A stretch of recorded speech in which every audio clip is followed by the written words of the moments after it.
تیسری شخصیت ممتاز عالم دین جناب مفتی خلیل احمد یوسفی صاحب تشریف فرمائے۔ جنت البقیع کے فضائل احادیث کی روشنی میں، اور خاص طور پہ میں چاہتا ہوں کہ سرور دو جہاں صلی اللہ علیہ وآلہ وسلم نے جس قدر محبت فرمائی ہے بقیع شریف سے، وہ ذرا بیان کیجیے۔ بسم اللہ والصلاۃ والسلام علی رسول اللہ۔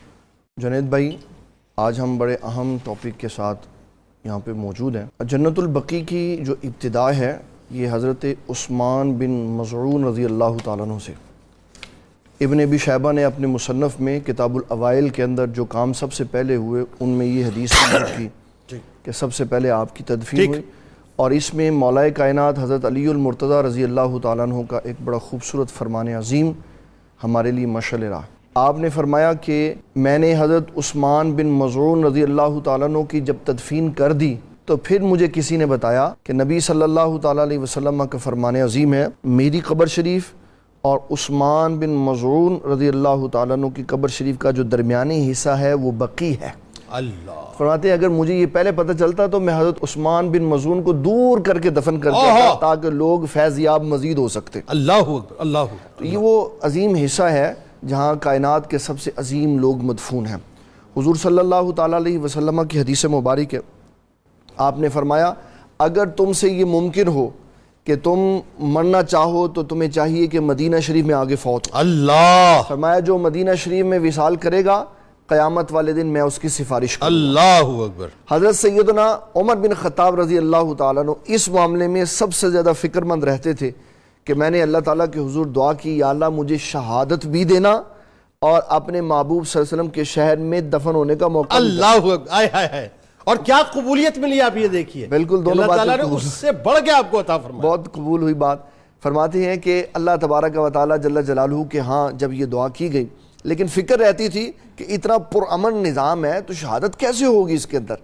اللہ تعالیٰ نے وہ بھی نعمت عطا فرمائی اور رسول اللہ صلی اللہ علیہ وسلم کا ساتھ بھی دی۔ میاں میر رحمۃ اللہ تعالیٰ علیہ سے ایک بندہ پوچھنے لگا، حضور یہ بتائیں کہ امام حسین رضی اللہ تعالیٰ عنہ آپ کی جہاں قبر شریف ہے وہاں 70 گز سارے بخشے ہوئے ہیں، تو آپ نے بڑا ٹیکنیکل جملہ ارشاد فرمایا۔ آپ نے فرمایا اگر نواسے کی شان یہ ہے تو بتاؤ نانا جی کی کیا شان ہوگی، ان کے ساتھ ہی تو عمر بن خطاب تشریف ہے۔ اللہ اکبر، اللہ اور اکبر۔ بتایا کہ نیک لوگ جہاں موجود ہوتے ہیں وہاں دور دور تک اللہ تعالیٰ رحمت فرماتا ہے۔ حضرت ابو سعید خدری رضی اللہ تعالیٰ، آپ کا ایک دوست مدینۃ المنورہ سے باہر چلا گیا رہائش کے لیے، ٹھیک، آپ اس کو منانے کے لیے گئے کہ اندر آ۔ اچھا، وہ کہنے لگا اندر بڑے آداب کو ملحوظ خاطر رکھنا پڑتا ہے، ایک ایک قدم سوچ کے اٹھانا پڑتا ہے، یہ نبی صلی اللہ علیہ وسلم کا شہر ہے، اللہ، میں اتنے آداب کو ملحوظ خاطر نہیں رکھ سکتا، اس لیے میں باہر چلا گیا۔ آپ نے فرمایا سنو، حضور صلی اللہ تعالیٰ علیہ وسلم کی روایت ہے، آپ نے فرمایا جس نے مدینہ کے آداب کو ملحوظ خاطر رکھا پھر ان آداب کو ملحوظ خاطر رکھتے ہوئے اس پہ جو آزمائش آئی اس پہ صبر کیا تو فرمایا حضور پاک صلی اللہ علیہ وسلم نے فرمایا قیامت والے دن میں اس کی سفارش کروں۔ اللہ اکبر، اللہ اکبر۔ اور ام المومنین سیدہ عائشہ صدیقہ رضی اللہ تعالی عنہا اس میں ارشاد فرماتی جب بھی نبی صلی اللہ علیہ وسلم کی باری میرے ہاں ہوا کرتی تھی تو آقا کریم صلی اللہ تعالی علیہ وسلم رات کے آخری پہر میں جنت البقیع تشریف لے جاتے اللہ، اور وہاں آپ صلی اللہ علیہ وسلم اللہ تعالیٰ کی بارگاہ میں سجدہ فرماتے۔ اس کا مطلب یہ ہوا کہ قبرستان میں اگر قبر سامنے نہ ہو تو نماز بھی پڑھی جا سکتی ہے، ٹھیک، سجدے والی نماز۔ حضور صلی اللہ علیہ وسلم کا جہاں روضہ شریف ہے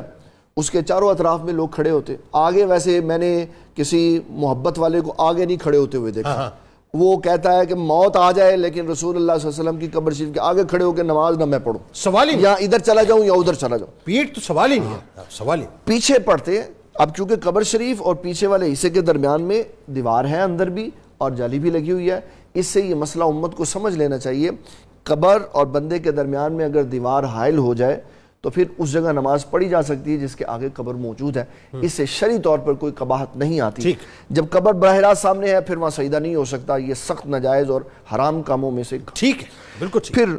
ام المومنین سیدہ عائشہ صدیقہ رضی اللہ تعالیٰ عنہا کی ایک اور روایت، آپ نے فرمایا نبی صلی اللہ علیہ وسلم نے فرمایا جو جنت البقیع میں فوت ہوا یعنی دفن ہوا اور جنت المعلا میں دفن ہوا، ان دونوں کی تخصیص ہے۔ فرمایا جب قیامت والے دن اٹھے گا تو وہ خوف والے دن میں اللہ تعالیٰ اس کے دل سے خوف اٹھا لے، اللہ، یہ گارنٹی نبی صلی اللہ علیہ وسلم نے دی۔ ان سارے فضائل میں ایک بات ہمیشہ ذہن میں رکھنی ہے، کہ وہ بندہ صاحب ایمان ہونا چاہیے، آہا ضروریات دین کا ماننے والا ہونا چاہیے، واہ وگرنہ بڑے صاحب اختیار لوگ بھی وہاں جگہ مانگ لیتے اور مل بھی جاتی ہے، لیکن میں نے ایک روایت میں پڑھا کہ فرشتے جنت البقیع کے اندر چھانٹی کر دیتے ہیں رات کو، اچھا کہ جو اس قابل نہیں ہوتا اس کو اٹھا کے باہر پھینک دیتے، اور جو دنیا کے کسی خطے میں بھی ہو اور وہ جنت البقیع کے قابل ہو تو فرشتے وہاں سے اس کو جنت البقیع میں منتقل کر، یعنی اگر کوئی بقی میں بھی دفن ہوا تو اس بات کی گارنٹی کیا نہیں؟ مطلب میں ایمان شرط، ٹھیک ہے، ایمان ہوگا تو یہ سارے فضائل ملیں گے، ایمان نہیں ہوگا تو کوئی فضیلت میں ایک روایت اور پڑھ رہا تھا کہ جہاں بقی شریف جو ہے وہ اپنے جب وہ بھر جاتا ہے تو وہ فرشتے باقاعدہ جو ہے جنت منتقل وہ کر سمیٹ دیتے کے منتقل کر جی دیتے ہیں بالکل، ان کو جنت جنت میں کے اندر، منتقل کر ایسا دیتے بھی ہے جی بالکل ایسا اور سرکار علیہ السلام تواتر سے سلام کرنے کے لیے اور ان کے لیے دعا کرنے کے لیے ان کے پاس جایا کرتے تھے، اور نبی صلی اللہ علیہ وسلم کا یہ معمول مبارک ہوتا تھا، آپ ان سے کلام فرماتے تھے اور فرماتے تھے کہ میں قیامت Amazing. والے تمہارا اللہ کے ہاں شفیع بن کے آؤں گا، اللہ اور نبی صلی اللہ تعالیٰ علیہ وسلم جب ان پیارے پیارے لوگوں کی تدفین فرماتے تو ان کے لیے خوبصورت دعائیں بھی فرمایا کرتے۔ اچھا میرا تو بڑا فرم بلیو ہے، وہ 4 مصروں کے اندر اس طرح سے پرو دیا کہ ویسے تو ہر عاشق قرب نبی میں رہتا ہے، ویسے تو ہر عاشق قرب نبی میں رہتا ہے، جسم کہیں بھی ہو دل مدینے میں رہتا ہے، بقی کی تمنا تو سبھی عشاق کرتے ہیں، بقی کی تمنا تو سبھی عشاق کرتے ہیں، پر نبی جسے چاہیں وہی بقی میں رہتا ہے۔ یہ 4 مصرے آپ کی نظر